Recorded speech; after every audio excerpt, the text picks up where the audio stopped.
ভিডিওর শুরুটা দেখে আপনারা নিশ্চয়ই এতক্ষণে বুঝে গিয়েছেন এটা কী ধরনের ভিডিও হতে পারে। হ্যাঁ বন্ধুরা, আপনারা ঠিকই বুঝেছেন। এখানে পিঠা বানানোর প্রসেসিং চলছে। গুঁড়ি ভাঙিয়ে আনা হয়েছে। আমার আম্মু খুব সুন্দর করে গুঁড়িগুলোকে চালনি দিয়ে চেলে নিচ্ছিল।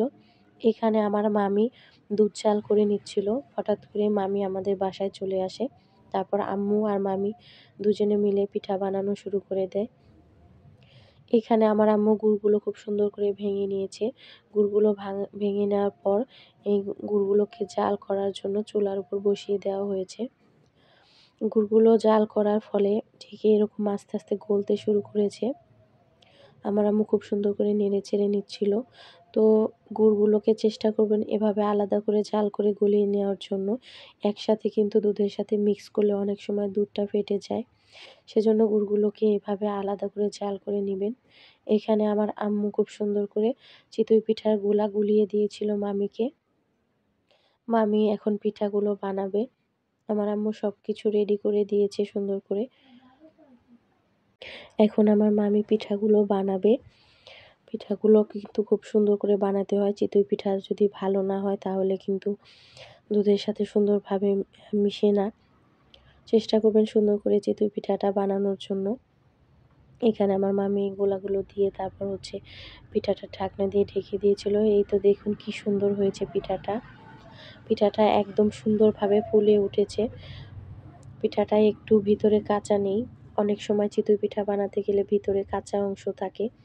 আর যার কারণে সেই পিঠাটা কিন্তু দুধের সাথে খুব সুন্দরভাবে ভেজে না। পিঠাটা খেতেও শক্ত হয়। পিঠাটা যদি সুন্দর হয় তাহলে ভেজেও সুন্দর দুধের সাথে, আর হচ্ছে খেতেও কিন্তু ভীষণ নরম হয়, মজা লাগে। এখানে আমার আম্মু গুড় জাল করে নিয়ে এসেছে। এখন গরম দুধের সাথে এখানে মেশানো হবে। আপনারা আপনাদের মিষ্টির পরিমাণ অনুযায়ী মেশাবেন। আমরা যেহেতু একটু বেশি মিষ্টি খাই, এখানে অনেকটা গুড় মেশানো হয়েছে। এভাবে গুড়টা ঢেলে দিয়ে খুব সুন্দর করে নেড়ে-চেড়ে মিশিয়ে নিবেন। দেখতেই পাচ্ছিলেন অনেকটা গুড় এখানে মেশানো হয়েছে, যেহেতু আমরা একটু মিষ্টি বেশি খাই।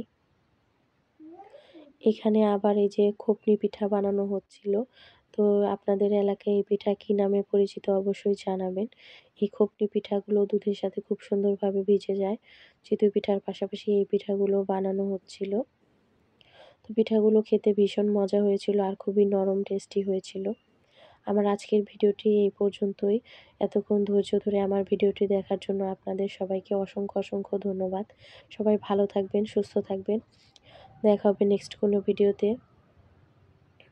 টাটা, বাই বাই, আল্লাহ হাফেজ।